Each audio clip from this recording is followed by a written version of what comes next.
Good morning, everybody. I am Dr. Aloysia and will be your host for the events this morning. Being in Sharjah, the United Arab Emirates, allow me to greet you in the local language. Assalamu alaikum wa rahmatu Allah wa barakatuh. I welcome you today to the very first Women in Tech MENA Awards here at the Sharjah Research, Technology and Innovation Park, in collaboration with Women in Tech Global Movement. This is the final of 7 2022 regional awards and ahead of the 5th edition of Women in Tech Global Awards set to be hosted here in the UAE on October 13th. All protocol observed, we would like to honor our distinguished guest who will be part of our award ceremony, Her Excellency Uhud Khalfan Al Rumi, Minister of State for Government Development and the Future. His Excellency Hussein Al Mahmoudi, who will be addressing us shortly. And to all of you who are gathered here to celebrate amazing women nominated for this prestigious award. Welcome once again. And congratulations to all of you nominated. Before we begin, I'd like to just remind you of some housekeeping. Please be sure to identify all emergency exits, although we do not preempt any emergencies today. Should you require the washroom, it is located just outside this auditorium to your right. And while you switch your mobiles to silent, allow me to introduce our first speaker. Here to also welcome you, a fountain of knowledge in business, economics, and technology, wearing several hats of leadership in the business, education and technology, and investment industries in Sharjah, among which include Chief Executive Officer of both American University of Sharjah Enterprises and this Sharjah Research, Technology and Innovation Park. He is quoted as saying that hosting this event today is a milestone moment reflecting a deep commitment to gender equity and women empowerment. Help me welcome to the stage His Excellency Hussein Al Mahmoudi.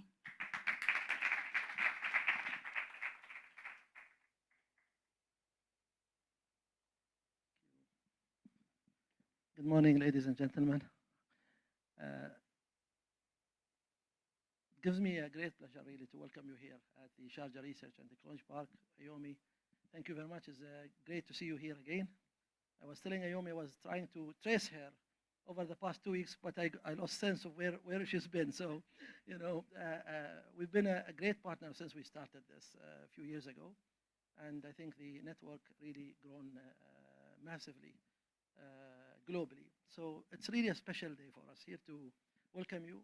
The women leadership and women professionalism is an integral part of the development of the UAE. It's always been. The founders of this country saw women role as 50-50 equal to men when they developed this country, and that's why we are very proud to have a very unique country with leading female in different positions. And today, of course, we will have Her Excellency Ms. Uhud Al Rumi as an example of that. Today's event is very important for us. This is an event that is a series of events that we've been doing over the past months and years in a very critical time where we really need more leadership. I understand Italy yesterday also selected a new prime minister, which is a female for the first time. So this is really a remarkable time, I think, and really the role goes beyond just. I hope I haven't declared something that is not correct, right? Italy has a prime minister, okay? Because I'm surprised people are looking at me, okay?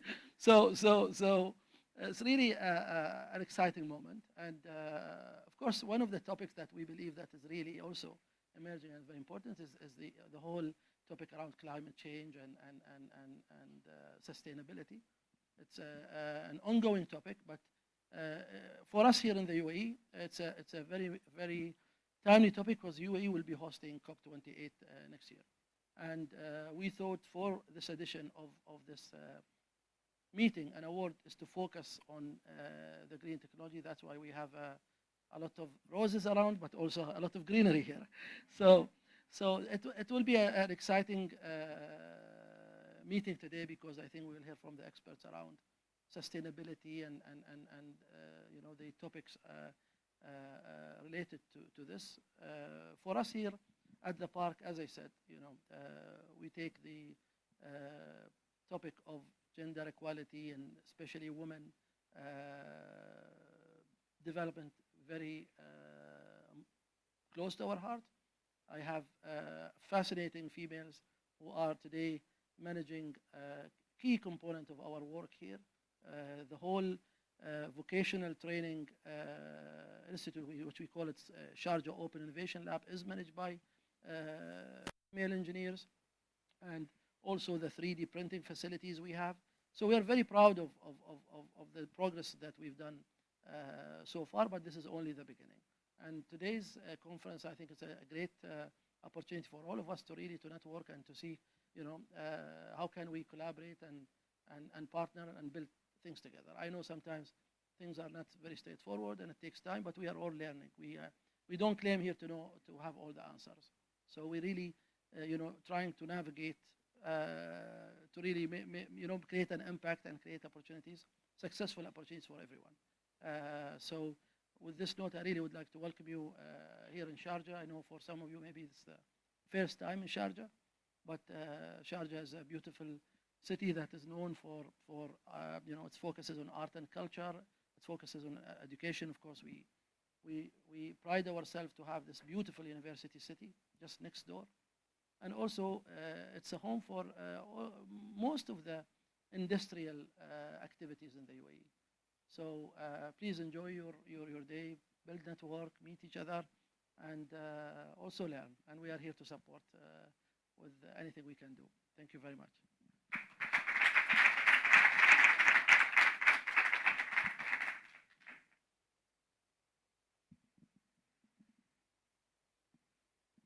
Thank you for welcoming us here to Sharjah and to SRTI, Your Excellency. Trailblazer, global citizen and speaker, here to also welcome you today is founder and CEO of both Women in Tech and Social Brain. She is additionally a member of the Forbes Business Council and Supervisory Board of Autoful, a deep tech meets hard tech inspection company for the automotive and rail industries. A champion of women empowerment and equity, Ayumi Moore Ayoki.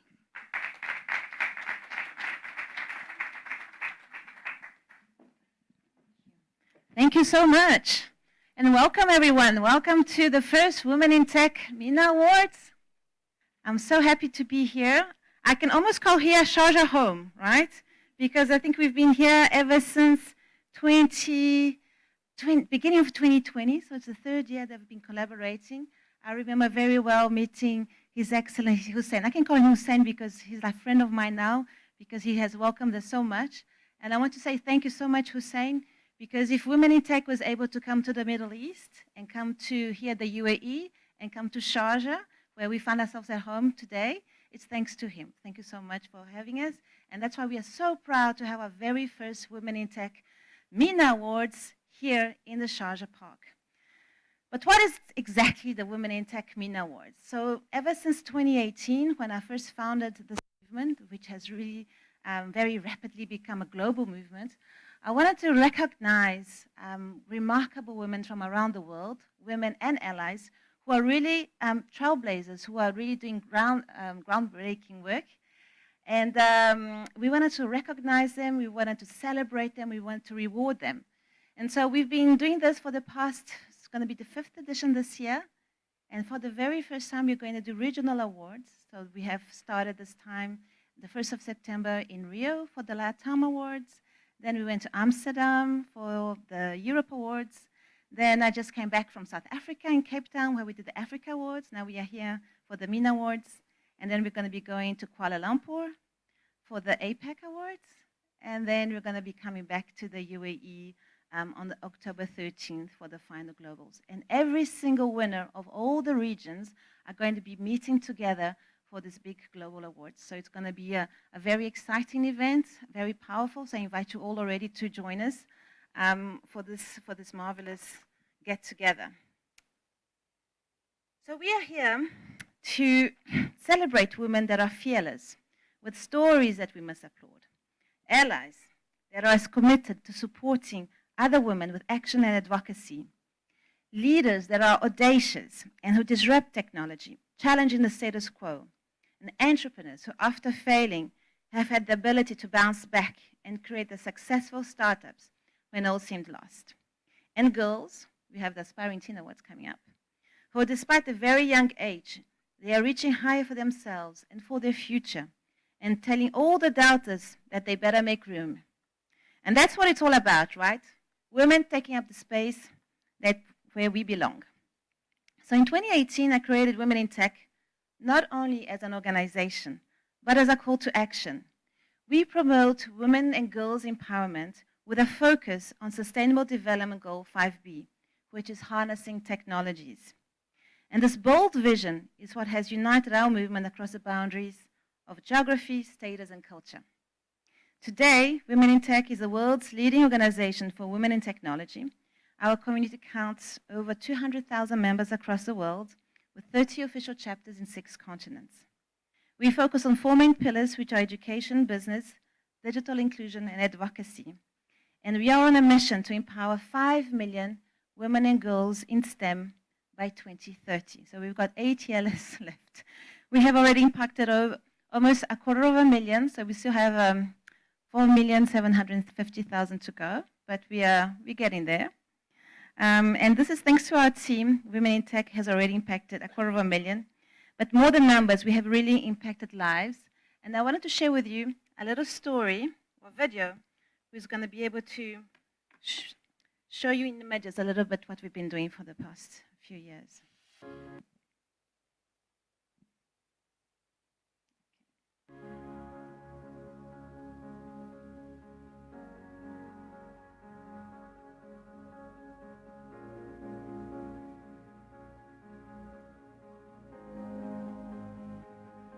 So throughout this video, you're going to be seeing different schools and programs and places where we started.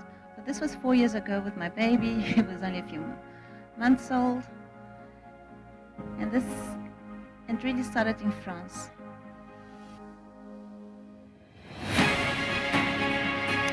We have just come back from Rio, where we had the Women in Tech Latin Awards.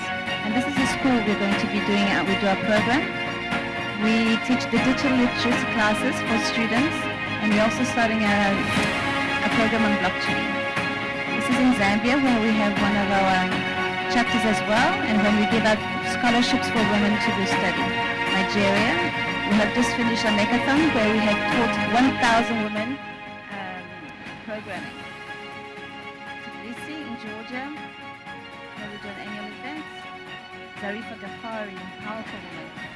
And we're very lucky also to be welcomed and supported by world leaders like the President of Kosovo, the Minister of France, the President of Croatia. London, it was the very, very first chapter in London. And then we're going to Australia, and I think we've got people coming from Australia as well, so welcome and again. And as you can see, back home here in Sharjah, and the beautiful desert, where we had our summer tops. We went to the desert top.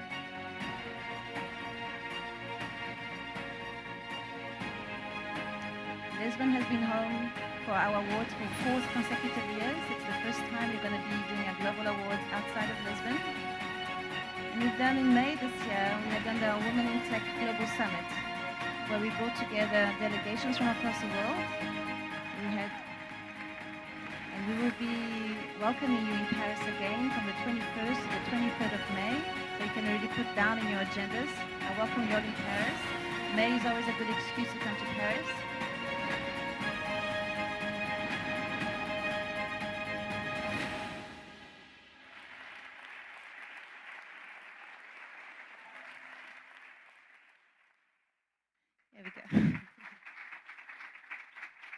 Thank you so much. I hope you have a lovely morning, a lovely day. Congratulations to all the nominees. And the floor is yours.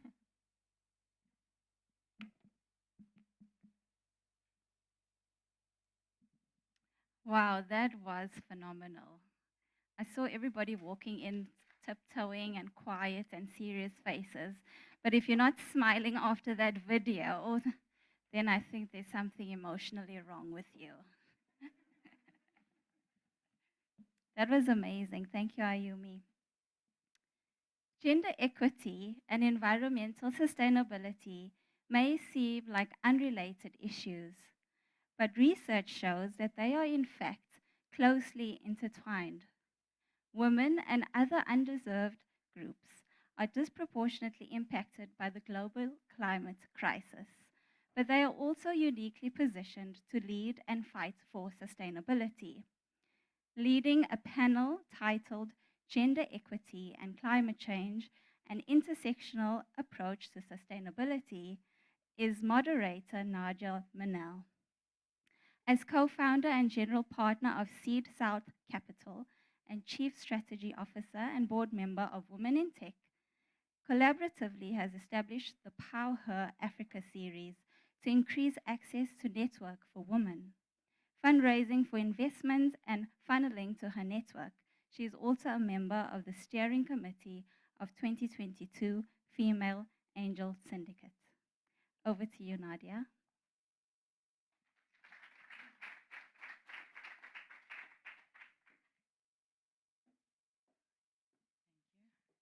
Can I welcome the other panelists on stage? Thank you. Morning to everybody.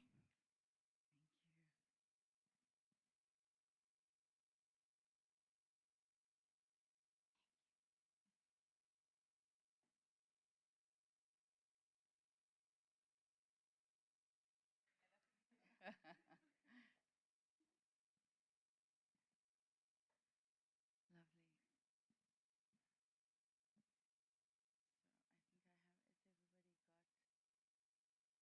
perfect.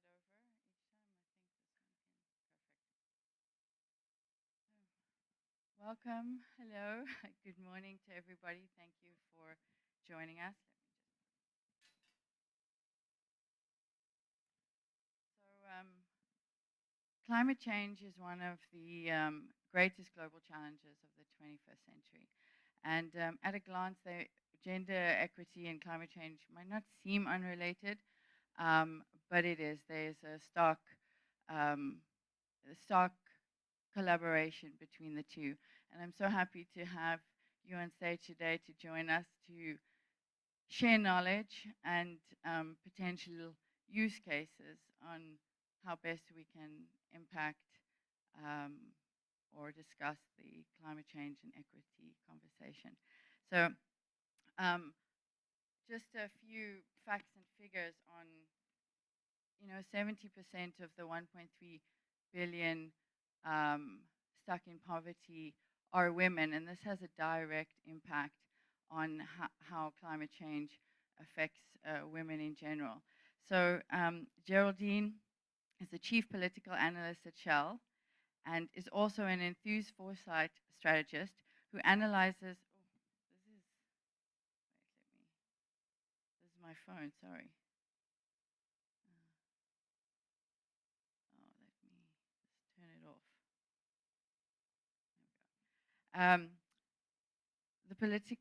The Chief Political Analyst at Shell and is also an enthused foresight strategist who analyzes the concerns regarding climate change and her interest in geopolitical issues add value to this cause.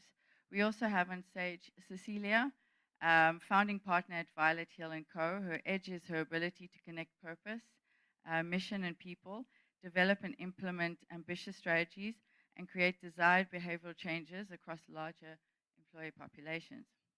Tatiana is the founder and managing director of Kumbuk. Did I say it right? A social enterprise established in 2009 dedicated to sustainability and green living in the UAE and beyond. Thank you so much for joining us. And if I can just hand over to you to do, just take us through your journey in the space and maybe a few use cases of how you are impacting, impacting the space in the work that you do.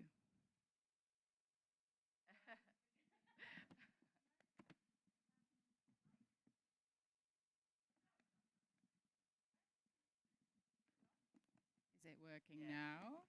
All right, wonderful. Good morning, everybody.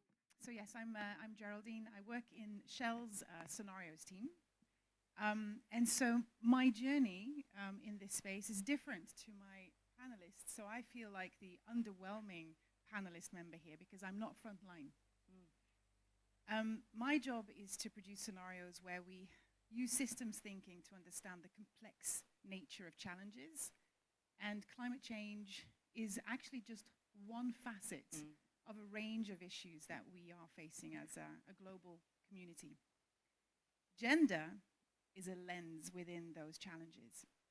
So my journey, my contribution, and I say contribution because my contribution is to try and get people to think differently about the challenges by truly understanding how everything is connected to each other. You know, you empower women, you give people access to education, you give women access to reproductive health care, and you pay for labor, right? Because I think that's one thing that women do by and large for free, right? If you start doing that, that has an incredible impact on climate change.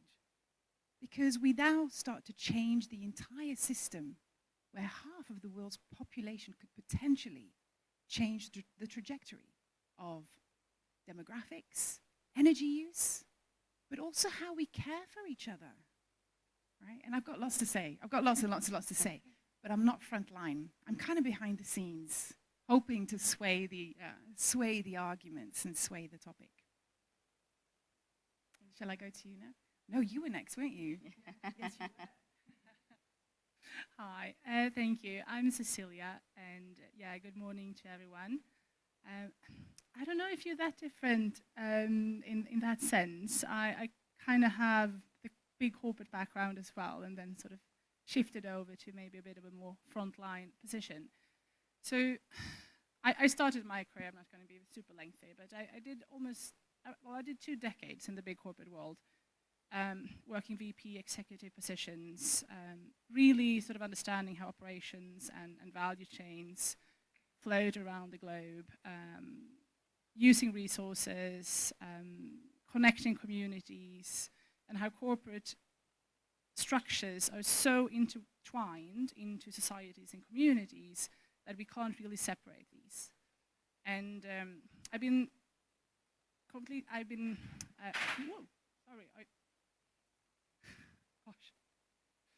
fortunate enough to lead big organizations and really see how behavioral change can create massive positive impacts, not only across sustainability, but across economics, sustainability, political scenes. And in the last couple of years, I went deep into sustainable transformation. So how can we guide big corporate entities to start thinking more sustainably and be part of that sustainable transformation? And how can we tap into large employee population workforces? Because sustainable development and transformation, is not really a work for sustainability people. It's a work for everyone. So I think that is what I spend my time today, to get everyone on board, get everyone to understand that sustainable transformation happens through the masses. And if we can change behaviors, attitudes, tap into values and purpose, companies can be a massive force for that positive change and sustainable development.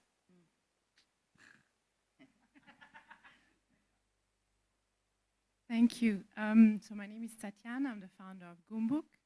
I started in 2009, and at that time we were not talking about sustainability. We were talking about going green and being environmentally friendly. And somehow there was not much interest in people living in the UAE to be more environmentally friendly. The way I became more passionate about this is because I became a mother. I studied architecture. I came to Dubai because my husband had a job And somehow having a child made me responsible and feel responsible. And I was more conscious of my actions, what I was feeding my son, the water I was drinking, the waste I was producing, the chemicals around the house related to our health. And I started researching, so really from the ground. And I was annoying my friends at dinner time, talking to them about you should know this and this and this. And they told me, why don't you start a website so you stop annoying us and you put all the information there. And so this is how it started, as a source of information for everyone to read and learn and be aware. It didn't work.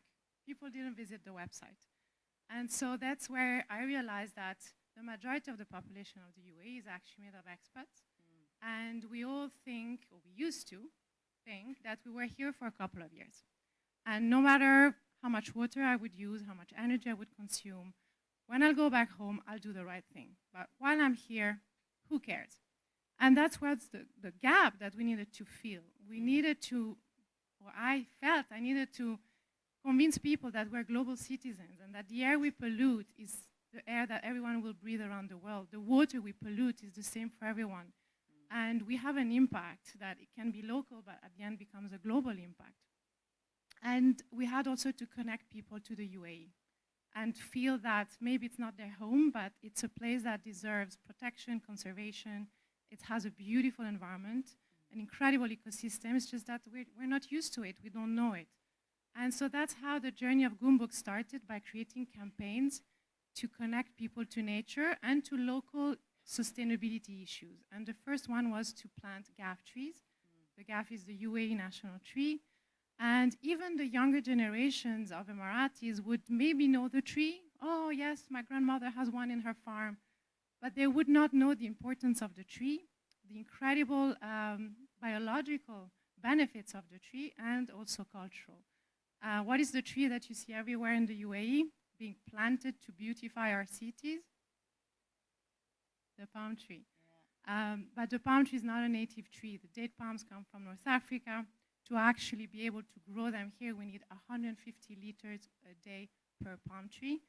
A gaff tree needs 4 liters. Yeah. And so when you start talking about these things with people and they realize that water is not there available for all, we actually desalinize it. And that has a huge impact in terms of energy consumption, CO2 emissions, impact on the water and the sea because of the brine going back into the ocean. That's where people open up their eyes and they go back home after planting a tree thinking, okay, then I need to change. And if it's just one little change, exactly what Cecilia was saying, it has a massive impact if we all adopt it. And many times we hear, well, it's just me. What can I do alone? I'm just an individual. And I really think we all need to start thinking about being a community and that every little change has a big impact. Thank you so much. What you said resonates so much. I do annoy people myself talking about topics around women, technology, climate change, and children, I suppose, and how we need to protect the planet, but also protect the people within it. Geraldine, I'm going to move over to you. And Shell is making great progress towards gender parity on the boards, in the structures, on director level. How do you think that, having women in leadership roles does positively impact climate change and the focus on it, but also maybe just to speak to what policies are being made to ensure a less severe climate change impact, and what's happening within the company that speaks to that as well. Such a massive question. I know, isn't it? I'm sorry. It's so unfair. So unfair. So many layers to this question. I think for me, one of the most, so Shell is one of these, it's an BP, right? Massive organization. We have 80,000 permanent employees. If you count all the contractors, it's 500,000 people across the world that work at the retail stations and et cetera, et cetera.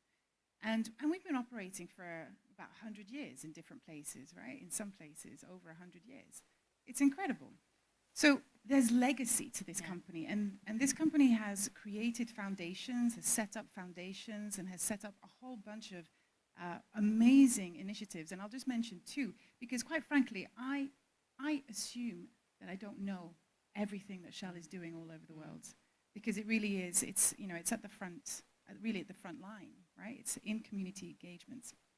But there are two organizations that I really, in particular, very, very much like. One is the Shell Foundation. It's independent from Shell, called the Shell Foundation, and we did set it up, but it funds itself, and it has been operating as a UK charity since 2000.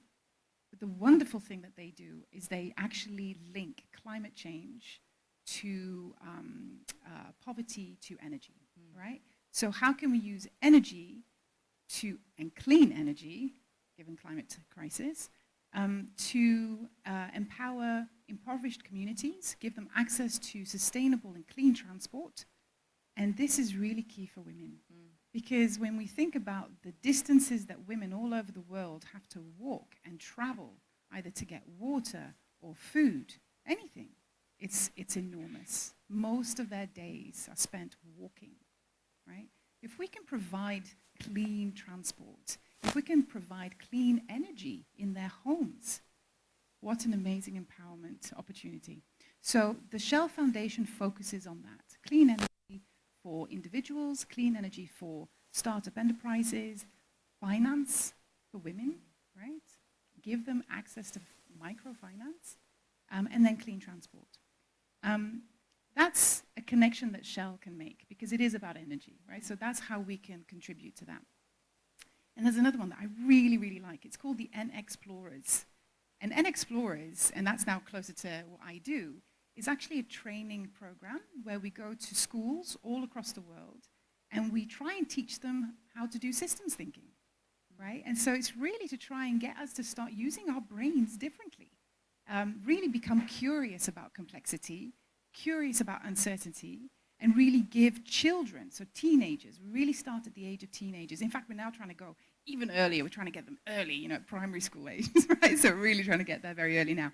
But at the teenage years now, this is what we're doing, and then into university years as well.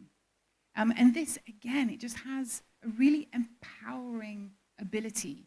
You know, you've got a whole generation now that can actually really embrace complexity. So for me, those are two sort of, I would say, elements that Shell, you know, sort of has contributed to, is contributed to either directly or indirectly.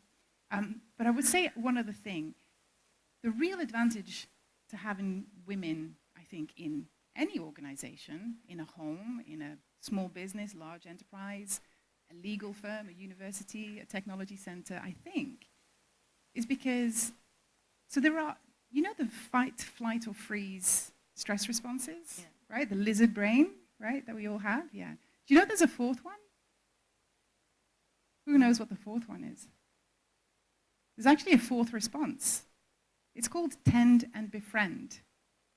Now guess who is pretty good at this fourth stress response mechanism? Not all of us, and it's not just women, but by and large, it's women. So in very complex situations, very stressful situations, women actually potentially have more opportunity to seek to help the counterpart rather than to resist them and exclude them. And I think that's a very primitive thing, right? That's a very human thing. So just at that level, I think it's just good to have women. It's good to have women. But again, I'm not saying that men don't do this, right? There are wonderful men everywhere that do this as well. But by and large, we do it. Thank you for that. And just talking to that, you know, being in a boardroom where you are the only woman in the boardroom, with that response and in situations where tension is rising, you do seem to change the feeling within a boardroom, and it does turn it down a bit. I've had that experience before. Yeah. It's like you're at a family dinner, So right? And the family's kicking off. maybe and you're that's like, okay, everybody, where let's we just get the try and understand practice. what's happening here. You know, who's upset about what? you know, and you want to try and resolve the issue, you're probably going to be a better negotiator as well because you're actually listening, right? That's so true. So, That's so yeah. true. Thank you. Who's next? Cecilia's next. Cecilia and I spoke earlier, and maybe I'll ask a question to the use cases as well that you work with. But as Violet and Hill creates growth that sustains companies commercially, what are the critical factors that are needed to ensure a sustainable business these days? Also, I mean, I think I love this question actually because just very honestly, business can't thrive in a world that is constantly losing. And I think we see that now, that it's not a battle for companies to overwin the planet. Like we will not do that. We really need to nurture and care about it within the ecosystem. And if we look at the very high-level evolution of sustainable development, a couple of decades ago, we were talking a lot about CSR, doing initiatives that are more in the philanthropy space, quite honestly detached from our operations and the products that we produce and the factors that we were managing, etc.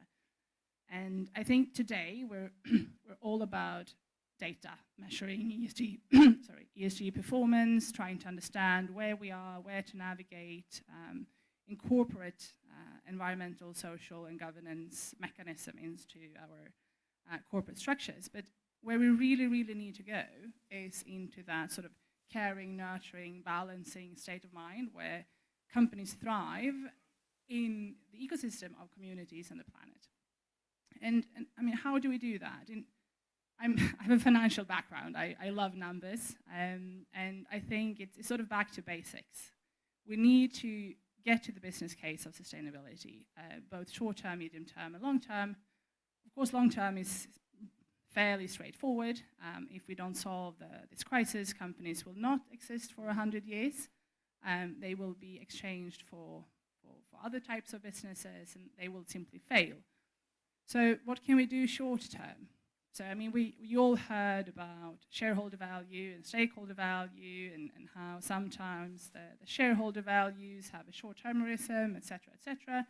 We know that. But if we look at the financials of a business and we take sustainability into account, what it actually contributes to in material terms is that we can look at revenue. We can work with sustainable development to create conscious consumerism within our clients and our customers, creating more sustainable products that will have a larger demand on the market. We can tap into our growth and the market share, take market shares from our competitors. So there's a big opportunity in the revenue space going into sustainable development, but also looking at the expense side of your financial, your profit and loss income statement. The true benefits is about productivity and efficiency and our use of resources. So understanding our cost for electricity, cost for water, cost for material, cost for, whatever, and really work with lean management. I'm sure a lot of you people have heard about that. It's really about empowering and decentralizing productivity and efficiency within companies. That naturally taps into sustainable development. And also, if we go to the investor space and we have the lenders, the banks, the insurance companies, by caring about your sustainability profiles, your risks and opportunity, you materially decrease the risks. So basically, that means that you will lower the cost of capital for your business as well. So you have a full short-term opportunity, really, in your financial business case looking at sustainability. And of course, that then directly translates into measurable, tangible impacts that extends far beyond your own business, where we improve the health of our ecosystems and the communities. And I think going back into the boardroom, chief sustainability officers need to have a seat at the table, but we can't all be there for the good of the planet. We need to be there in a balance for the good of the business as well. And there is a shared value to be found there. Thank you so much for that. Tatiana, maybe I can have a question specifically for the region, with as one of the UAE's top environmental influencers. How do you think that decision makers decision makers going into the boardroom, but also individuals can apply like an intersectional lens to counter climate change, but also maybe from a UAE perspective, what are the initiatives that are around that are already focusing on these areas? Another complicated question. I think it's important to understand that the region is very diverse. And the UAE has set very high standards and has taken a lot of important decisions and put together incredible strategies. So we are one of the first signatories of the Paris Agreement. We have many visions within the government at the federal level under the Ministry of Environment and Climate Change to reduce emissions. 10 days ago, actually, the ministry announced a revised target to reduce even more greenhouse emissions. We have strategies to become zero waste. We've announced that we'll become a net zero country in 2050. There are many things happening, and it's happening really fast. Nobody expected it. 10 years ago, you would have told someone in Europe or in the States that the UAE would become a carbon neutral country or work on targets. They would have said impossible. It's an oil and gas country. Yeah. That's the main economy, and it's a revolution, I would say. Now that we're hosting the COP28 next year, there's a huge acceleration. Her Excellency, Her Royal Highness Sheikh Hashama announced last week the accelerators to, push the fight for climate change, and this is a huge initiatives to enable companies, startups, solutions to be brought to the region, but also at an international level. So we are, I think, at the forefront, being the UAE. Now, talking about the region, there are a lot of different challenges. And I think when we talk about climate change, we cannot talk about only climate change. When we talk about sustainable development, it's very clear that we need to understand everything is linked. When we talk about zero hunger, zero poverty, life below water, sustainable communities, climate change, they are linked. I cannot think about focusing on climate change and not thinking about having healthy people provide healthcare, provide education. By educating people, I will be able to reach the other goals. Two fundamental goals, part of the SDGs, are actually peace, and that is fundamental. We can't achieve anything if there is no peace. Equity and equal rights, I mean that as well. If there's a woman that cannot have access to healthcare or education, how can we think that we're going to reach, other goals? So, yes, climate change is at the forefront of all the talks at the moment, but we need to look into the particularities of every country, of every region. What are their challenges? And some challenges is water scarcity, is food security, not having the possibility to actually grow any food or any crop. We can also look at fisheries. So many countries depend on fisheries, but because of climate change and because of pollution, fish are depleting also because of overfishing. So those populations who cannot have access anymore to fish, what do? They leave. And so we have climate refugees that go into other countries, leave women alone back home to take care of the family and survival. We have other countries where the main problem is drought, but then somewhere else it's going to be floods. So we cannot talk about climate change in a general way. We need really to look at every single place, location. We need to look at diversity, definitely. Not only gender, so not only women or men, but we also need to look into race. We have countries where actually the population who's suffering the most is due to their race, not of their gender. So it is very, very complicated, and I think there's an important role to be played, of course, by the governments, by the people in power.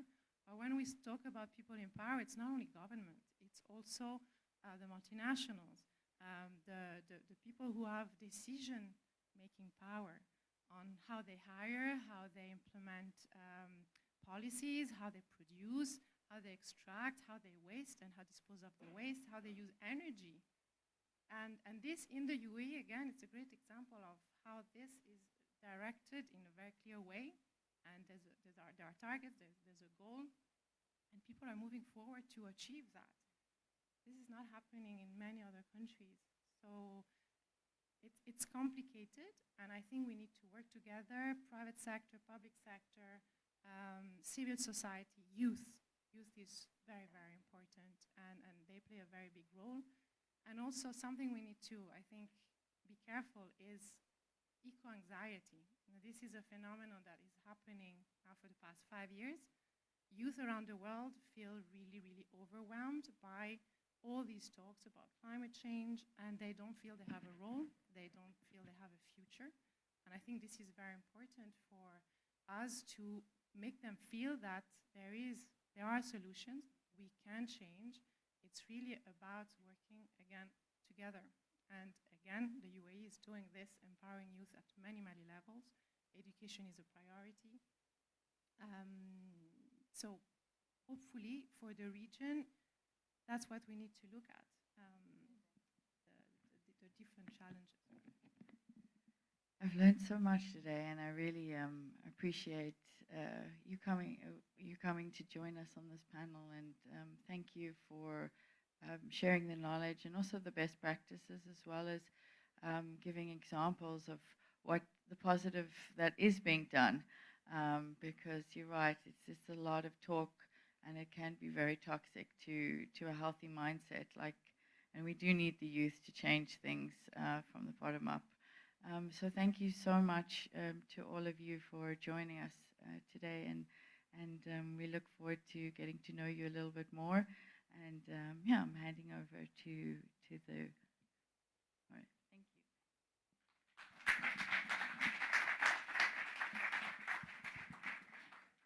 Thank you so much, ladies. That was an amazing discussion. I forgot to ask if there were any questions on this topic.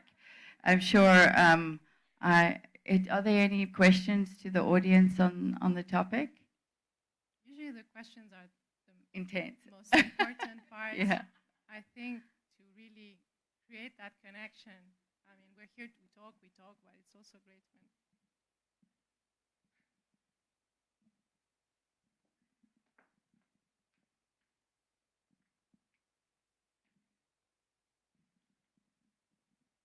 I want to thank you so much for your meaningful sharing of information. You didn't lose me for 1 second. Absorb it all. I'm Hanani Laiti. I'm from Canadian University, Dubai. I'm heading corporate training and lifelong learning. So I heard you. And the question is an educational piece. I would like to extend this to the university, and I would like to know what is your outreach strategy, and if you would be open to come to CUD, Canadian University, Dubai, and to share and to start influencing our kids, 100%. our students. 100%, yes, 100%. That's my answer to that. Yeah, I'm in Abu Dhabi. So I'm in Abu Dhabi, I'm here. This is my passion. 100%, I'm there. Yeah, I'm joining in too. We will go together, and we'll take Tatiana with us too. Yeah.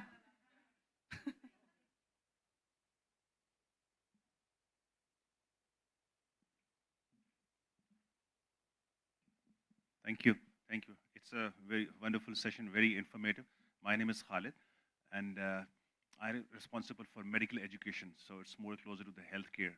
So when I was listening to Tatiana, and she was talking about climate change, and she particularly highlighted, yes, when health and education are more important areas, and probably in some countries, we have to prioritize.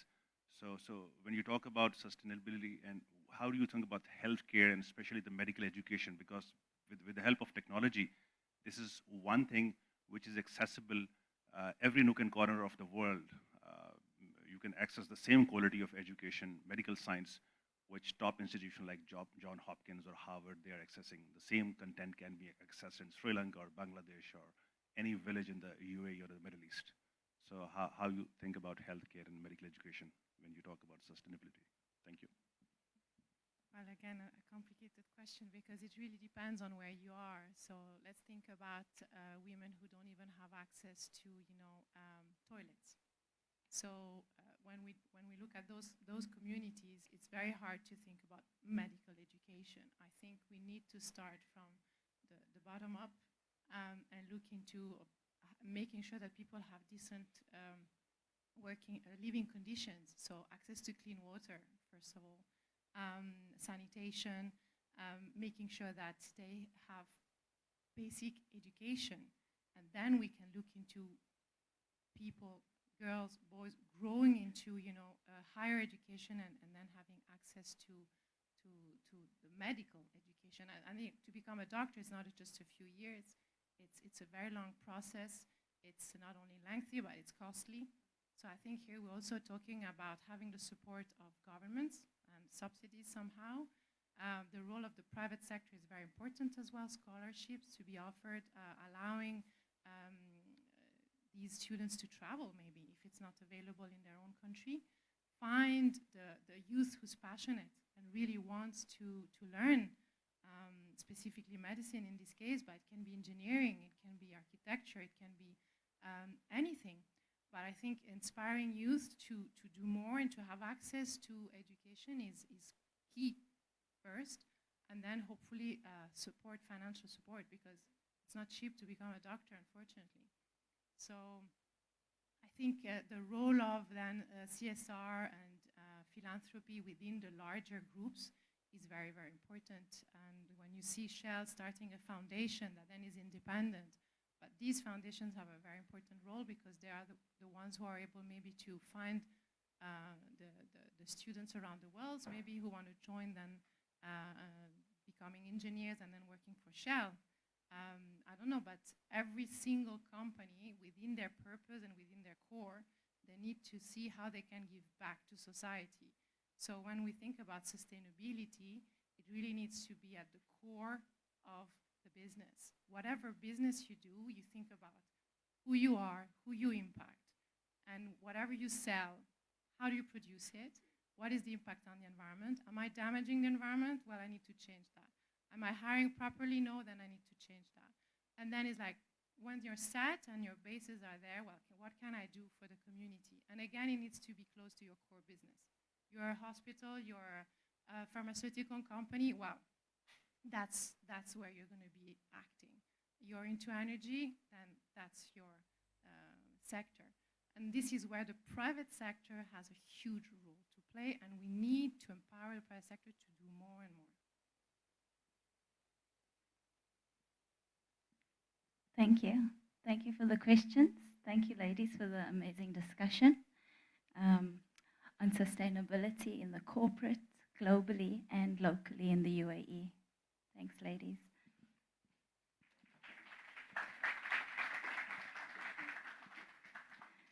As you know, the theme for today is sustainability, and well done for dressing up Geraldine in green. You get the award for best dress today. So next up, we have a keynote address. Our keynote speaker for today is a globetrotter, experienced in the legal and banking sectors, and now a lead in Amazon Web Services for small and medium business in Asia Pacific and Japan.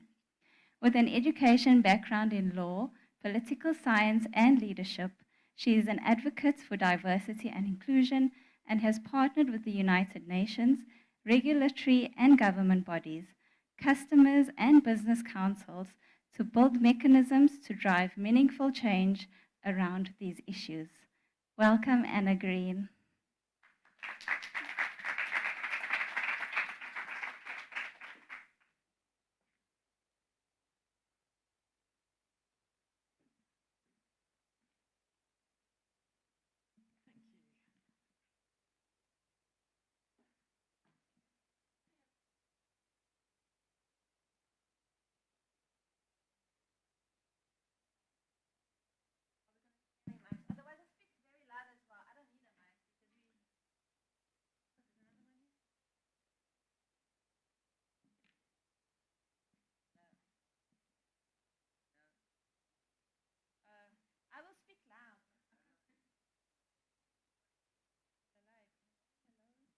This one works. This one works. We're gonna be sharing. So this is good.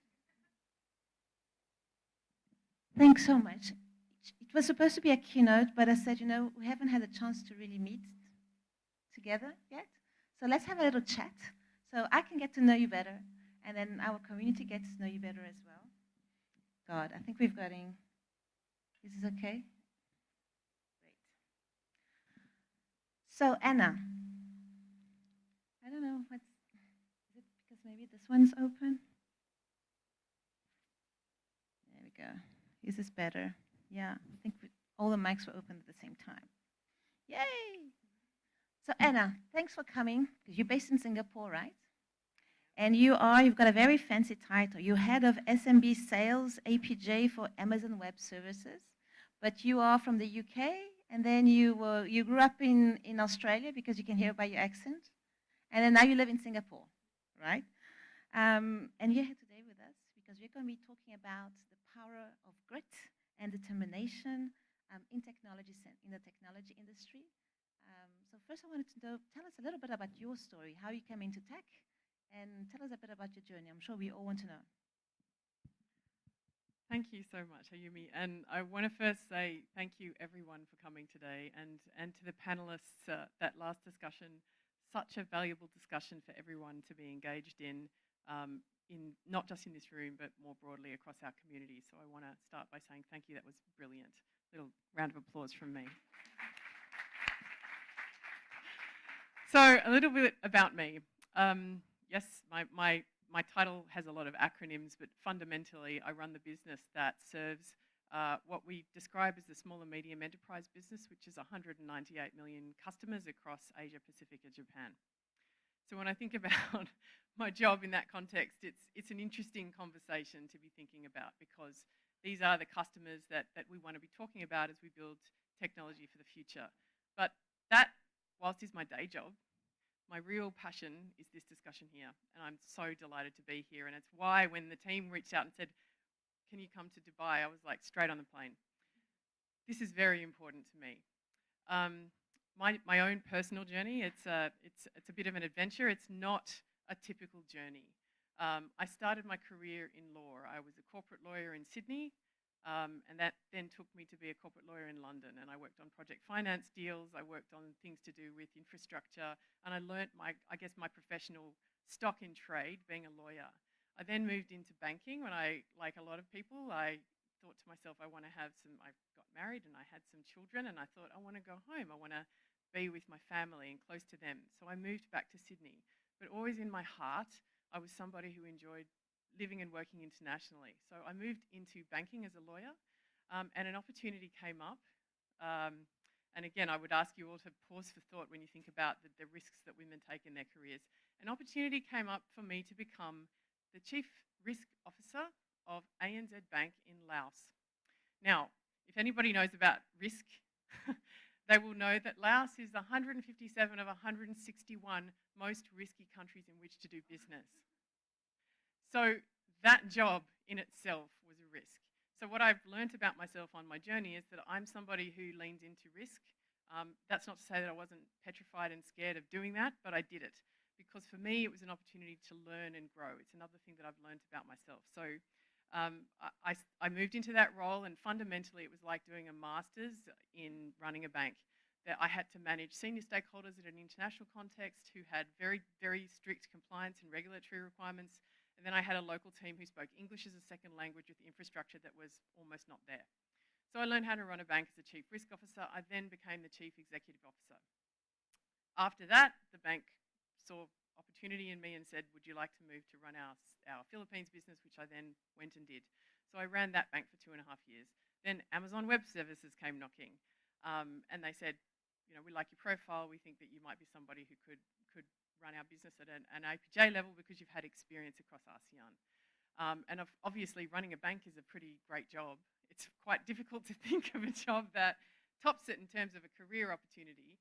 But honestly, genuinely, when AWS came knocking, my first thought was, and I'd started doing this when I was the CEO, that is a job that will allow me to drive impact. That is a job that is going to allow me to help my business, not only a business to grow, but specifically to help women and minorities to do things differently, to enter industries and to have impactful careers. So again, it's a long story, but it's important that you understand the thinking along the way, because here I am at AWS now. I run a business across Asia Pacific and Japan, which is Korea, Japan, all of the countries in ASEAN, Australia and New Zealand. And the reason I moved was because I knew that if I did that, I would be able to drive impact, not just as a business leader, but more importantly, around the things that we can do to help people in our communities to build better communities and also to live better lives and do more with technology. So that's the long story, but there's a lot there. Well done. Congratulations. I'm a little bit jealous because you take care of Japan and I'm half Japanese, and you've seen I've traveled all around the world, but I've never been to Japan. Never. So you're going to have to you have to invite me to come to Japan, and I will come and I will do an event there. And yes. So that's going to be, it's my bucket list, and maybe you're going to help me make this bucket list come true. So you talked about the impact and why you went to AWS for this impact. So now tell us, what impact are you driving? How has it really taken shape, especially if you look at inclusion, diversity, and equity, corporate politics? Can you tell us about that? I love that. Corporate politics. Again, the reason I moved into this role was to drive impact. And in technology, and I don't know why, but I've drawn to 3 industries that have been very typically dominated by men: law, banking, and now technology. And what I've learned is that there are amazing men who are helping us on the journey to change the corporate culture, not so it's a separatist conversation about what men can do and women can do and what they can't do, but instead thinking about the opportunity for us to build a diverse community within our corporate and within our corporations, which actually truly reflects our customer base. And that's what I've learned working in technology. Our customer base is everyone in the world. It's not only one type of person. So if you're intentional about building a corporation or a business that is reflective of what your customers need, you need to have diversity of thought all the way throughout the organization, from leaders, middle management, and the people on the ground every way doing the business. So what I see AWS doing, and again, I have to be really transparent, right at the beginning of that journey, technology, women in technology continues to be a very challenging field in which we can embed and grow leaders, because the talent pool right now is kind of focused at the top. It's concentrated. So what we need to do is think differently about building programs of support for women in that context, not just women, but diverse communities. So what I see AWS doing, when I arrived in my role, I immediately sought out other women 7 weeks before lockdown. So I arrived at a new job in a different industry. I moved my family to another country. The person who spent 6 months hiring me the day after I arrived left. No one had ever done my job before. And I had 7 weeks to meet a team that was spread out across 7 different geographies before the entire organization shut down, the whole world shut down. So I had I had all of those challenges. Now, obviously they were my challenges, but as I look around the room, I know that each and every one of you have faced challenges like that and have had to go, right, how do I face into this and still be successful? And for me, as a mother, still make sure that I can look after my children, for my team, make sure they're okay and they feel like they're being looked after, and for the business and my community, make sure that I'm doing something to give back to them. So again, I've probably gone off piste and I'm sorry about that. What I'm trying to say is, and what we'll speak about a bit more, is that those were the things that I faced into as I first started my job at AWS. And what I learnt and what I know for sure is that leaning into opportunity and thinking differently about risks as learning opportunities has really made a difference to me. And focusing on the stuff that you want to do and make sure that it gets done. So when I arrived at AWS, we didn't have very many ways to support women in particular who are starting virtually. And so I literally said, I've met 50 women. I'm sending all of them an email. And I'm going to say, do you guys want to connect? Like, I've no way to meet people here. I would like to connect. And that 50 women then became 100 women. That became 250 women until before I knew it, 7 weeks into my job, I had 400 emails from different women around the organisation saying, please, can we set something up that will help us to connect? So I built that program. Again, at AWS, we hear about doing things scrappily. That's how we use our terminology, which is scrappy, frugality, which means fundamentally you don't get money for things that don't have a return on investment. And that's not true, and there are lots of things that we are investing in, and we have policies around diversity and inclusion. But as I think one of our earlier panelists was talking about, in business, so much of what we do is about returns. This is not something that's easy to measure, but the upside we had in impact from a cultural perspective, the number of women who said, thank you so much for building that. I really needed to connect to someone else. That 1 hour of the week every month made a complete difference to how I felt in my workplace and made me feel more like I was connected to other people, made a difference. So even though these programs, as we start them, we may face challenges because no one's done them before, doesn't mean you don't do them. Just get amongst it and drive that change yourself.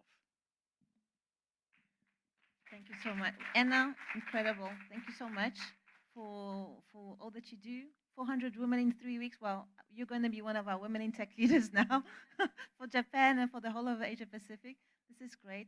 I must say that we are very grateful to have you on board, and also Jamika Pankey, and we met with Adavia. And I must say that the team of Amazon Equality ID&E team is really on the ground, and you're really there behind, supporting women in tech all the way. So thank you so much for coming. I will not open up the questions right now because we are running short of time, and we have to start we have another small panel coming up, and then we're going to be opening for the awards. We're also waiting for Her Excellency, the Minister, to come and join us. But we will have time after this to have some lunch, so to network, to meet, to talk, and I'm sure lots of people around here that have felt inspired by your story, that have also seen themselves or part of their stories in you, will come up and reach out to you just now. Thank you so much. And can I please just reinforce how important events like this are? What I know for sure is, one, what gets measured gets done. So metrics, data, super important to drive this agenda. Second, you cannot be what you cannot see. Unless we have events like this, and I often say, I don't care how many people are in the room when I have this conversation, I will have it because it will drive the agenda forward around what we need to discuss. We need to see amazing women like we have today in the room. They need to be talking about their experiences, and they need to feel like their experiences are valued, important, and are driving the future for our countries and our businesses. So thank you so much for running this. It is a fantastic program, and I have nothing but respect for you and your team.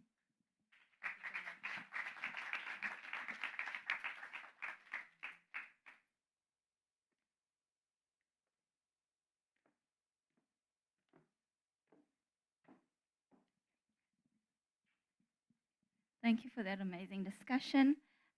I think Anna is a great example of how women can do things without being paid or without motivation and be able to drive change in their communities. So I hope that you are encouraged to do the same in your community.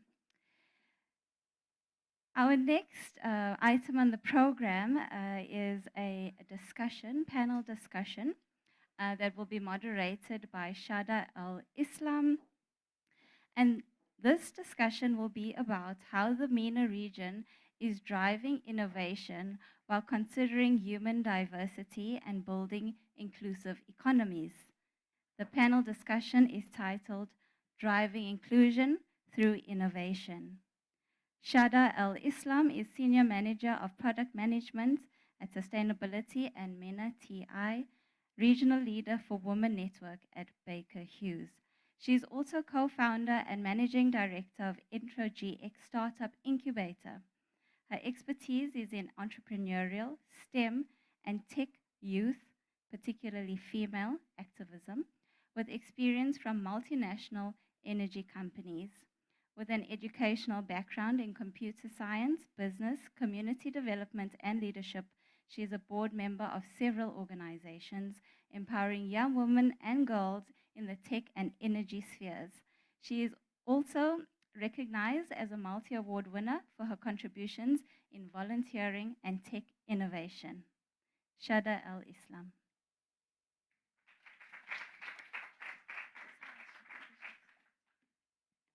Thank you so much for this introduction, and thank you for the audience for being here with us today in order to recognize these amazing ladies for the Women in Tech Awards. And I would be glad to call on stage two amazing ladies also with me, Dina Kahil and Eva Hashim. Please give them a round of applause.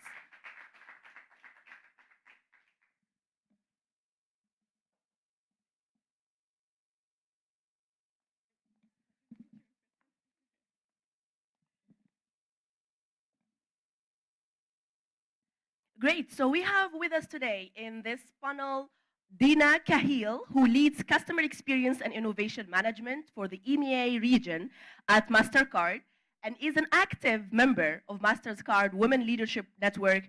Prior to joining MasterCard, she worked for 8 years with the Government of Canada in various departments, including Foreign Affairs, Citizenship, and Immigration and Finance in Canada. Welcome with us, Dina. Also, we have with us Eva Hashim, who is the Global Proposals and Tendering Director for Asset Performance Management Portfolio for GE Grid Services. And she also leads the GE Women's Network across all GE businesses in Minati. A digital enthusiast with 16 years of experience in MENA region, and Eva holds a master's degree in software engineering from École Polytechnique de Nantes and is passionate about women empowerment, education, and is a regular mentor with Al Ghurair Foundation for Education.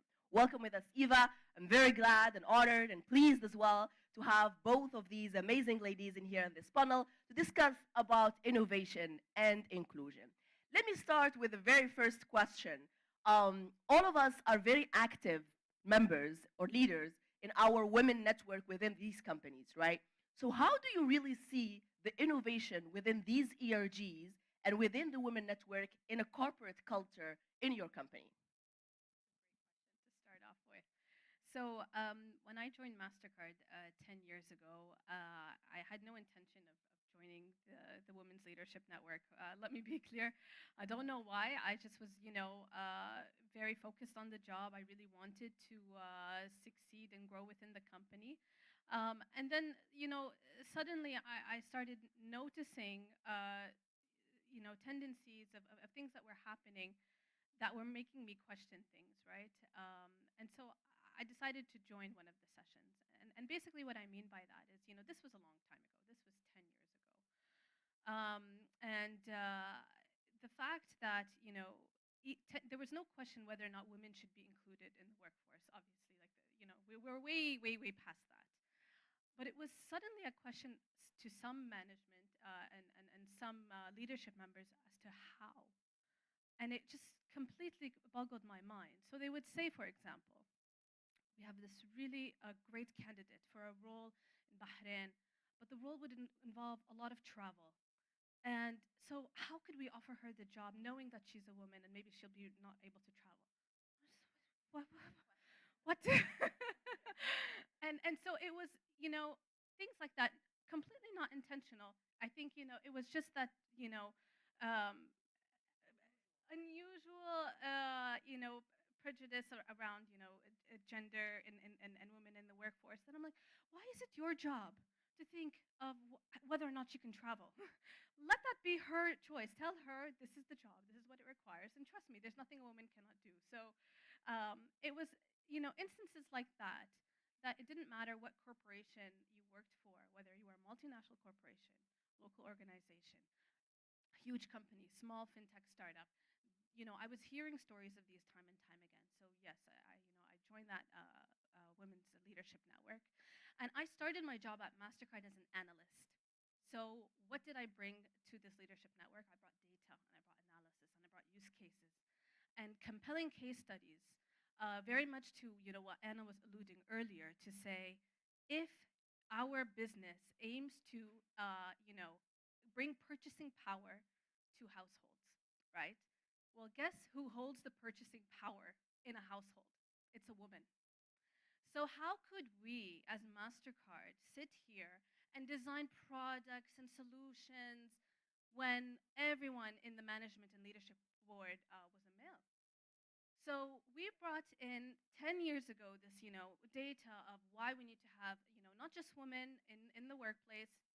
Again, check. We didn't need to convince them of that. We needed to convince them why women needed to be in leadership positions, why they needed to sit there at the leadership board and inspire and trickle down that inspiration, and so that young women see there is potential to grow.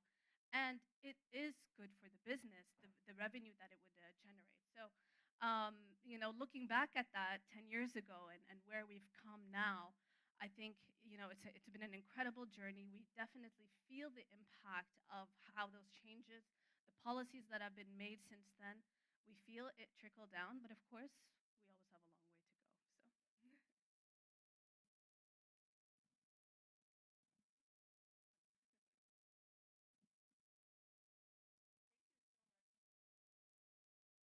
I think it's working now. Thank you so much. I think, Dina, what you shared is very crucial. You mentioned 2 points that I found actually very basically inspiring, which is the first, that actually when you are coming into the table and people don't know what to do about inclusion. They want to, they have the good intention, but they don't actually really know what are the steps to be taken in there. And this is exactly where the role of all the activists come in place, where actually they come and guide the path towards here is what we need to do in terms of inclusions, and this is how our voice needs to be heard in that aspect. And you mentioned data, which is, I'm sure we will talk about that later on, is a lot in that aspect. Thank you so much, Dina. Eva, what about yourself, and how is actually really GE Women Network leading in terms of innovation? So thank you, and thank you for everyone for inviting us to be here. I'll talk about it from a different perspective, and it's interesting to me how women empowerment can be looked at from different angles. So the angle I'm coming from is a little bit different. Maybe I've been lucky enough to work for a corporation that is very strong in terms of diversity and inclusion KPIs. But then through my mentor role, I started to realize a different pattern, and that's the things embedded in women ourselves. Things like imposter, things like I used to get a lot of questions from my mentees, like how am I able to do this, or am I right for this, or how can I tell if I'm right for this? And my answer has always been, it is within you. I mean, we don't realize that until we do it, but we do have, as women, everything it takes to succeed, or to take on a challenging role, or to take a leap forward and figure it out as we go. But then I noticed that we don't have this built in us. We always have fear. We need sometimes validation from others, to encourage us before we take the step. And we have a lot of imposter. So I came to it from that perspective. And what we do in the MENA network is a lot of programs and trainings around personal branding, imposter syndrome, helping women advocate for their success, speak up more, and also basically feel comfortable celebrating their achievements. And over the past 2-3 years, this is mostly what we've been focusing on. There is also things related to the male gender as well, and how to educate them to support the females, their colleagues, their employees. Also, we took a step last year, and we managed to work with our HR teams to get approval for an extended paternity leave as well. So we see part of our role is also to help the other gender, because by helping men, we also help women. And basically, that's been the focus the past 2 years. in terms of the including the male allyship in that aspect. I always say we didn't do anything if we talk to ourselves in the room. And if we are all women and we're just talking to ourselves, we're not really actually making a step towards women empowerment like that. We really need everyone to be included, to actually fight the unconscious biases that we have and educate them. As I said in the beginning, people all have actually good intentions towards it. But if we are not really doing the right thing in terms of education, in terms of awareness, in terms of here is the tools that you need in order to really make the women empowerment work, we're not really doing anything. So the men allyship is very, very important point that you mentioned. And I would like to come back to the confidence piece. I work in the energy sector. So coming basically from Baker Hughes, where all the female field engineers are always surrounded by male engineers with the attire and all of that, they face a lot of imposter syndrome. And I think these workshop of confidences, of confidence, of personal branding, of how to speak, communication, all of that, is super important as well. What is the most proud program that you are in? Like, what is basically your highlight of your journey within the Women Network? Maybe because I'm passionate about education, I would say this is the second year we run what we call the Empower program.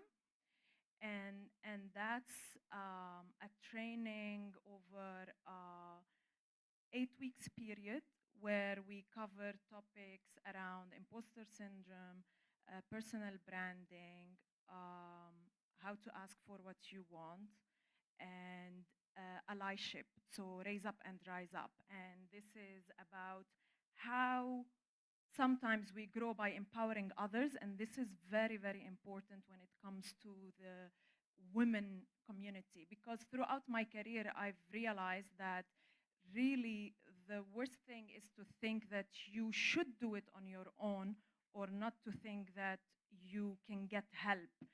And you will be amazed how much your female colleagues and them supporting you makes a whole lot difference in your career. So we focus on those 4 topics. And for me, I just, that's my favorite. That's amazing. Empower it is then. I like the name of the program. What about you, Dina? Yeah, I think education is a big one for me also.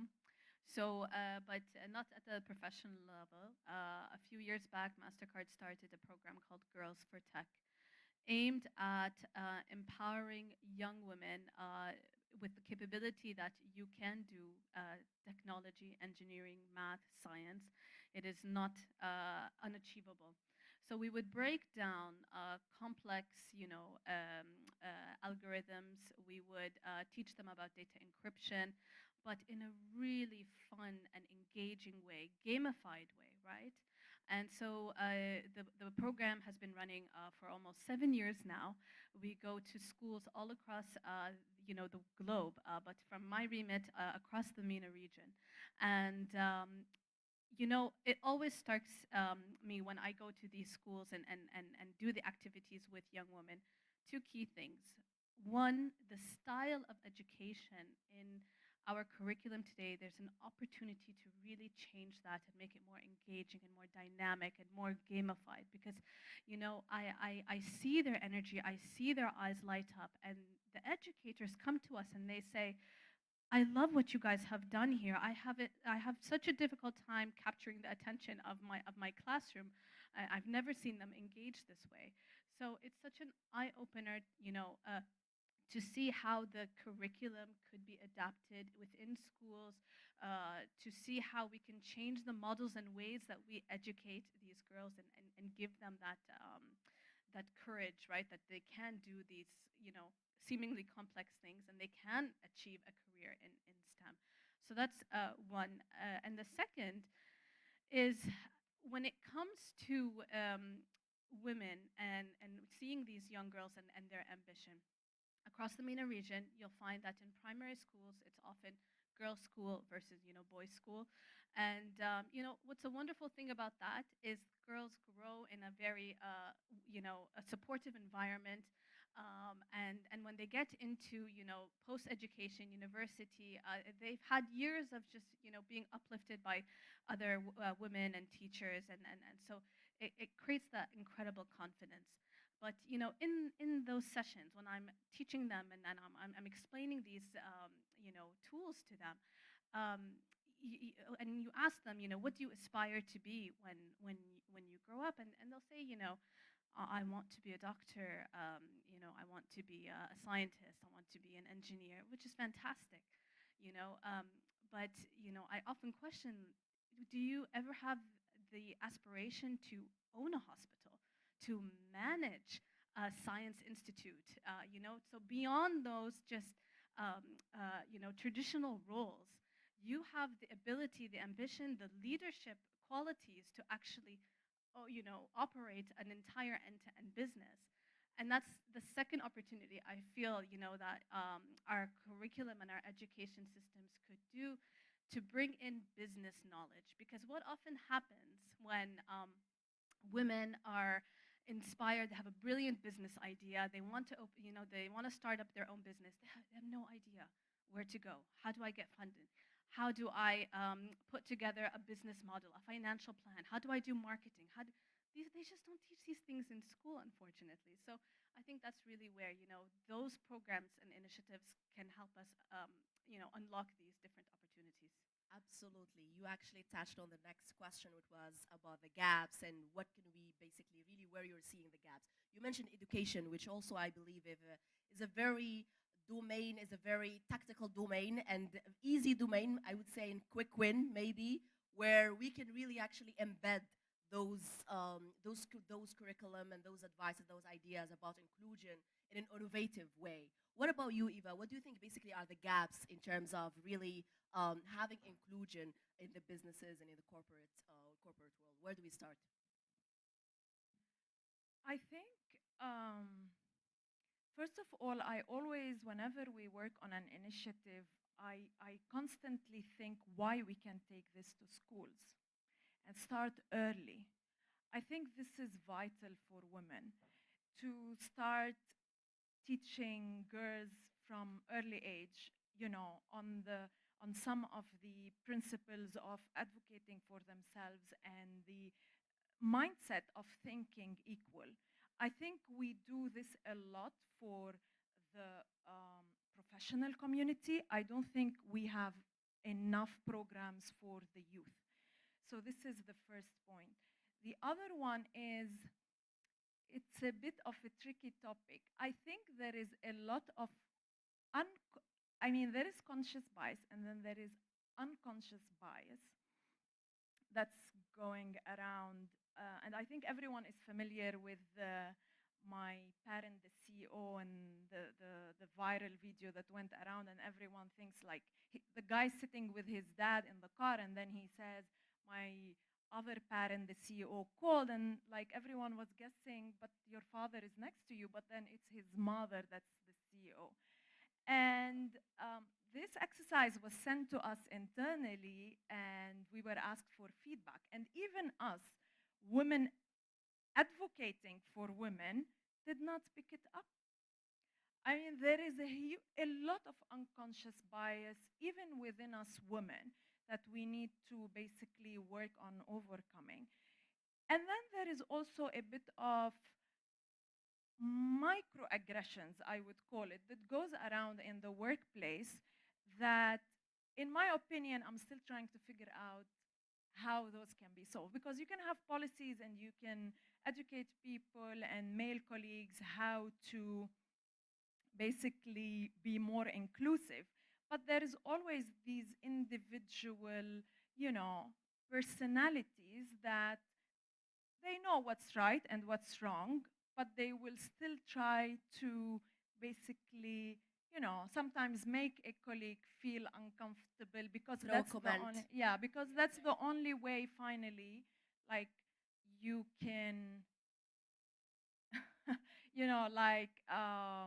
exercise your masculinity, let me call it. So these are little things that are difficult to solve, but I think are very important to be considered when we're looking at I closing totally the gap. agree in a second. I think both of you really touched on education and awareness, which is really, I think it's important from both perspectives. First, from the attraction piece, where actually we work with the youth and we work at early ages with the right talent to basically really make sure that the workforce is diverse. But also, I think also it's important actually the retention piece, where within the corporates, we should be innovative in the ways we're actually really trying to retain our women as well. All the programs regarding, I would say, you mentioned parental leave, you mentioned the maternal leave, where actually really it's important in that. One of the programs we have in Baker Hughes is a return to career program, where we actually enable women who took a break for maternity or took a break for family or any of those reasons, after 4 years or 5 years, they can come back and actually rejoin the workforce. I think is really important, the retention piece also, and within the corporates and businesses, they can also do much in terms of retention. What do you think about that pillar, I would say, in that aspect in terms of retention? So, you know, I can't disagree. I can't disagree. You know, it's so funny when corporations start adopting things like parental leave, and we did the same. People would joke and laugh, like, what's a guy gonna do at home, you know? And it's so funny. You can't imagine, first of all, how that helps women, because it levels the playing field. Suddenly, when you hire a woman, you don't look at her and say, you know, she looks young, she's probably recently married, maybe she's going to go on maternity leave in like 2 years. No, you look at them as a young professional, whether they are woman or man in that organization. At some point, they are growing and they want to grow their family. And so they will want to take that time off. But let's be very pragmatic and very real. That is a luxury not all of us have. Okay, so we can be lucky enough to work for big corporations that have these policies in place, but realistically speaking, startups, small businesses, medium-sized businesses, they don't have the financial capacity to extend these policies to their employees as much as they are well intended to. You know, look at a small business owner who runs a restaurant. They cannot financially allow a woman or man to take paid time off for more than 1 month. And because these businesses are struggling to survive and they're trying to minimize costs, grow business, scale, and da-da-da. It's just realistically impractical. Like, we have to be also very pragmatic. And so then it comes the question of, okay, we know inclusion is important. We know it drives innovation. But how can we have policies in place to support and foster and retain that talent? And for both. For big both. corporations or small businesses. Exactly. And so there's many creative ways to go about it, right? And so you see companies, startups, where they will have, they'll be located right next to a daycare, for example, to allow new mothers who are still nursing to go and check in on their child. They'll cater to, or have policies in place where, you know, you may not be able to take full paid time off, but you can take partial paid time off. And women are okay to do that as long as it allows them to go back to work in 4 months' time. So I think there's definitely opportunities where we can be more creative in inclusion, but also just calling out the realities that this is a luxury that not everyone has. Thank you so much, Dina. I think you're, yeah. I think we'll open it for questions in a few. I just have one pillar to basically continue on it. Staying on retention, Eva, what do you think are some innovative way we can basically make sure we're retaining the women that we have, the brilliant women we have in corporations? I think you touched a bit on it in terms of, so women are always required to be caregivers to their parents, to their husbands, to their kids. And I think like the innovation I'd like to see is if the private sector starts incorporating daycare or some sort of childcare services that allows women to feel comfortable in those early years of maternity, that will be a huge leap for women. And I hope to see this one day. Absolutely, couldn't agree more. I mean, it's again, I really stress on that. As important it is to basically attract the brilliant women, it's important to actually keep them as well. And daycare, as well as education, awareness, all of that is really brilliant tools and ways that actually would allow us to retain them.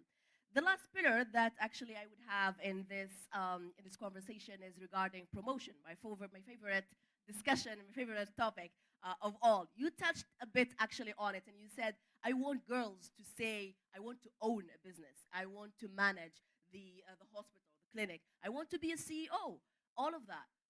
What are some innovative ways you are already having in your corporations or you want to see in corporations, especially in the MENA region, in order to empower women to be in leadership position, more in the board of organizations, more on as decision makers, and all of that? What do you think we can do more in terms of promotion?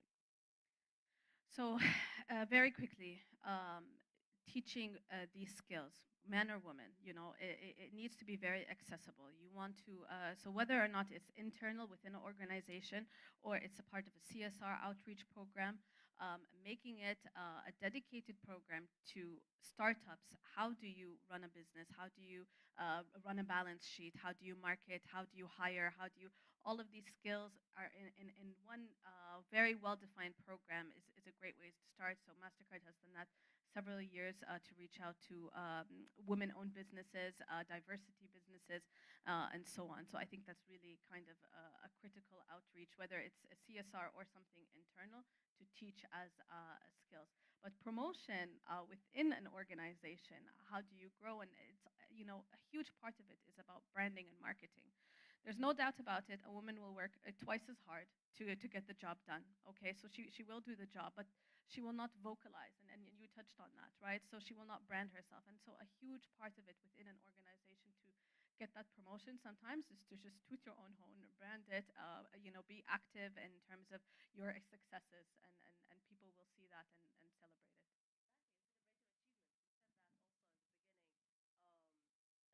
The beginning, it's important to really, I would say, strengthen the voice of females in terms of celebrating their achievements. We see a lot, as you mentioned, they work twice as hard, but do they actually speak twice as hard as well or twice as loud? We do not see that often. What about you, Eva? What do you think in terms of promotion for women in corporates and businesses we can do more? I mean, also briefly, maybe I can just focus on some of the things we are doing or we're trying to push for within our capabilities in the Women Network NGE. So we are constantly in contact with our recruiters community. One of the things we agreed we will start to do starting Q4 this year.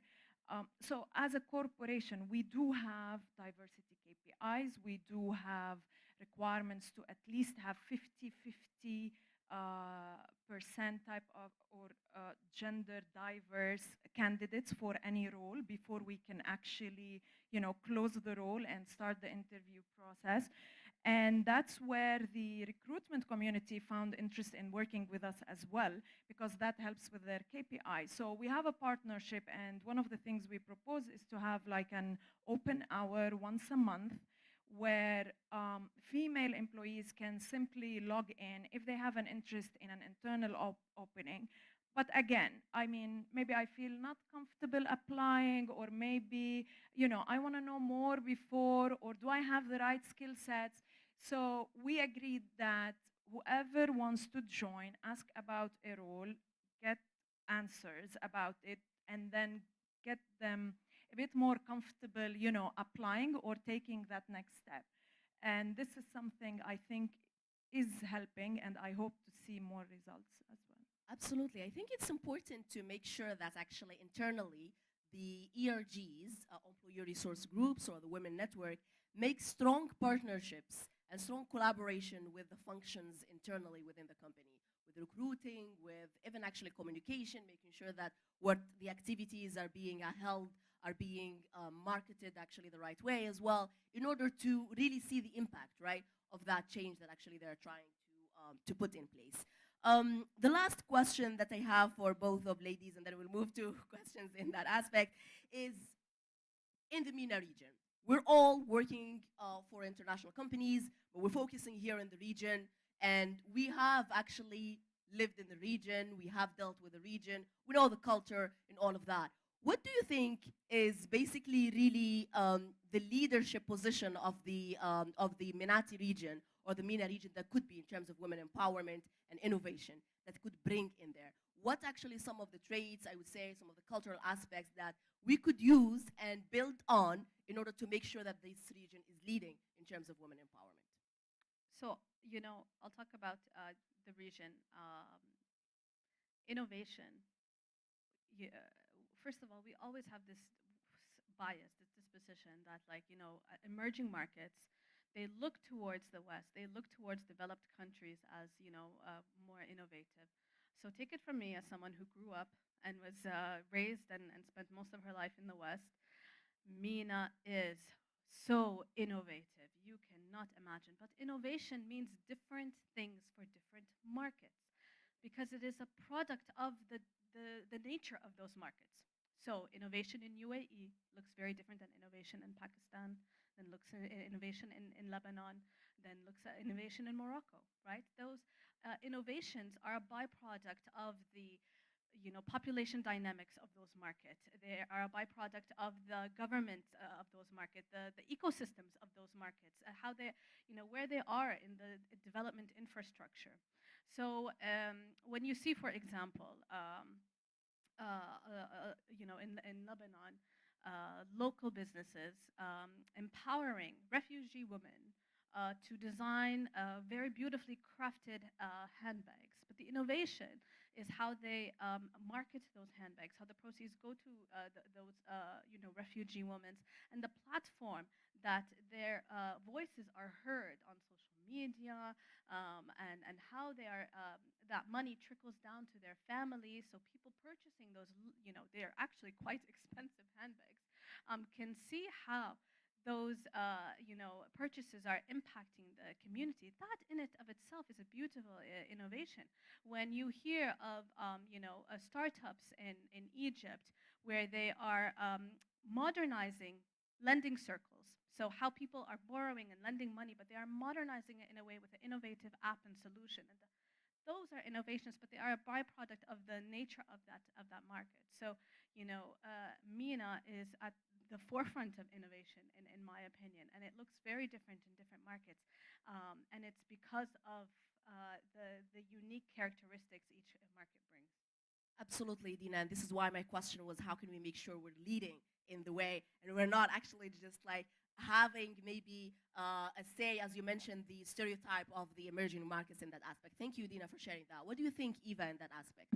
I have to agree, the point raised is very, very important. I think we are lucky to be in a region that is very innovative and, in my opinion, very inclusive as well.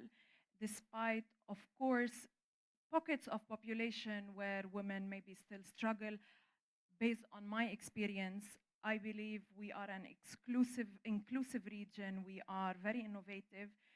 I mean, a personal story. When I did my master's in 2005, the first question I was asked by everyone from my European colleagues is, do women in your country study engineering? I'm like, but that's just normal. I mean, for me, it was not, I didn't feel special, and I am sure everyone around in this room also agrees that, now we have to also say that this is a byproduct of certain circumstances, that women also found themselves part of the breadwinning game. They had to provide for their families. So there is some, let's say, hardship that drove part of this inclusive and diversity in MENA, but it somehow turned out to be good for us. Also, the fact that like women try to buy, I mean, I personally believe a lot of the entrepreneurships and the new business models and working mothers today are mostly driven by the fact that someone found themselves in need of, having a career, but also balancing with their family responsibilities. And that drove a lot of innovation as well. So some of it is maybe coming from a place of need, but I think where we landed is actually good for women. That's MENA. amazing. I think you shared some really great points in terms of the characteristics for the region. I think one of them also is the fact that actually this is a very young region. And the fact that we have 50% actually youth, and youth nowadays are really making their voices heard. I believe also as a triple effect that we're gonna have also our upcoming female really having their voices being heard and using the social media in an innovative way, using their voices in an innovative way. And the fact that, again, this is a young region, then it has a lot of potential in terms of innovation. Thank you so much, both of you, Eva and Dina, for the amazing discussions and insights you have shared with us today. I hope also the audience have enjoyed, and we will open it now for one question you have in your side. Okay, only one question we're gonna have. Here we go.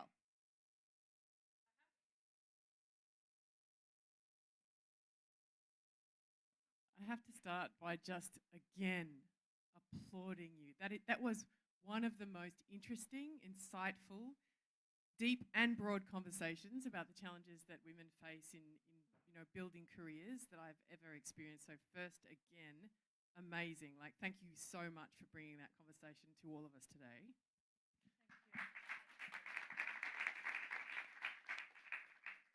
And I love your confidence and I love your optimism. And I think we have to keep that going in order to keep this conversation not about what separates us, but what keeps us together and keeps us moving forward.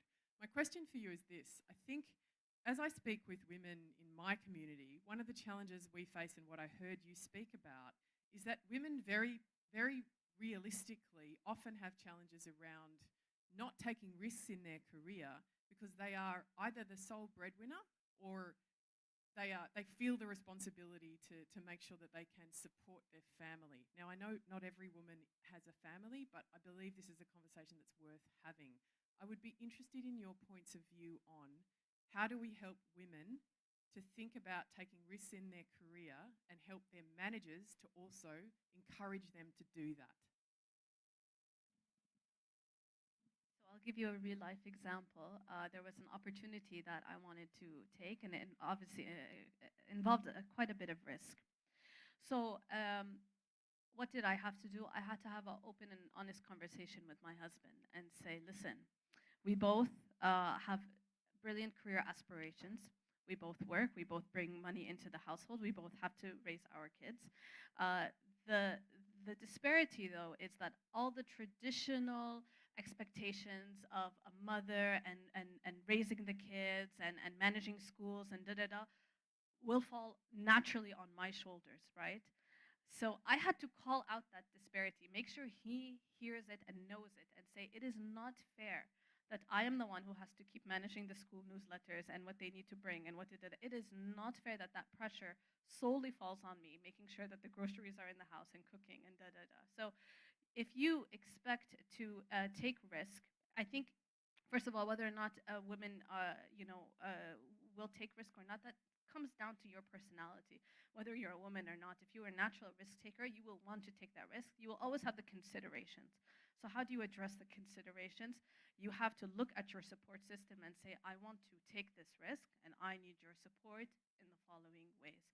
And so it was a huge, amazing conversation that led to, that shift, that pressure from my shoulders onto someone else in the household. And it was a dynamic in terms of how I could then take on that risk and take on that opportunity.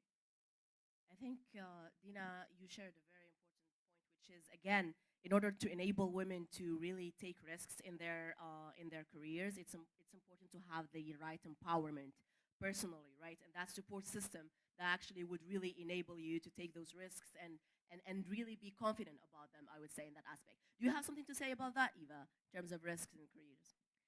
I just agree. I think it's asking for help, whether within the family or even at work. I mean, I see a lot of people doing this mistake of thinking success equal my ability to do this task from A to Z on my own. And I keep telling people that's not the definition of success. That's not the definition of your capabilities. You have to be able to build an ecosystem, whether at work, and you have to communicate and then be also upfront with your manager, with your allies, And the other thing I would add on top of that is guilt. I think we have to learn how to manage this guilt feeling of, we always feel if we're giving the career, then we're not giving enough on the family side. Balance is different for everyone, but then find your balance and just try to be at peace with it. And you need to know that you are also contributing. So you should not feel guilty, because personally, I believe you are setting the right role model for your children. So it's something you should celebrate and not feel guilty about. Absolutely. Feeling the guilt and taking that away is important. And I think this comes from your internal beliefs when it comes to basically really, do I really believe that actually this is important to me, as important to my family. I also want to have a successful career. And how do I do that? This is basically really what it comes, that natural feeling of, okay, now I feel at ease with my decision that I have took.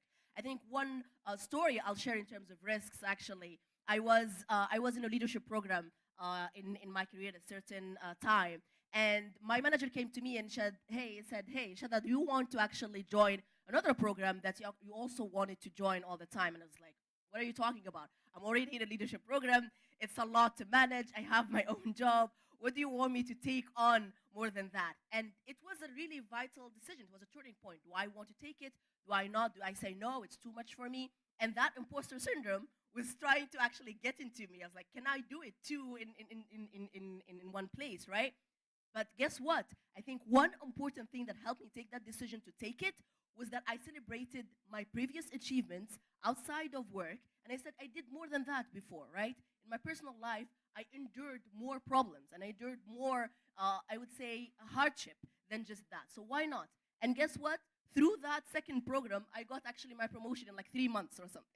So that's actually, if it says something, it says that, thank you. It says that it's important to take that risk, and you never know where it's going to get you. You never know what doors it's going to open for you. So just take it and do it afraid, as we said. Do it afraid. Thank you so much again, Eva and Dina. Thank you for the amazing audience we had today. Really enjoyed it. We'll see you next year. Thank you.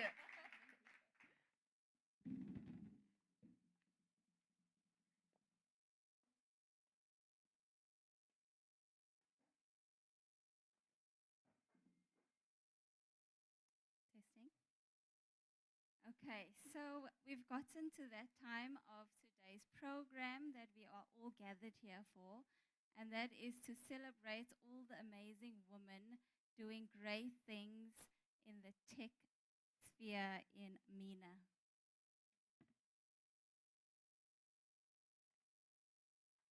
But before we do that, we'll be taking a short coffee break as we prepare the stage for the award ceremony.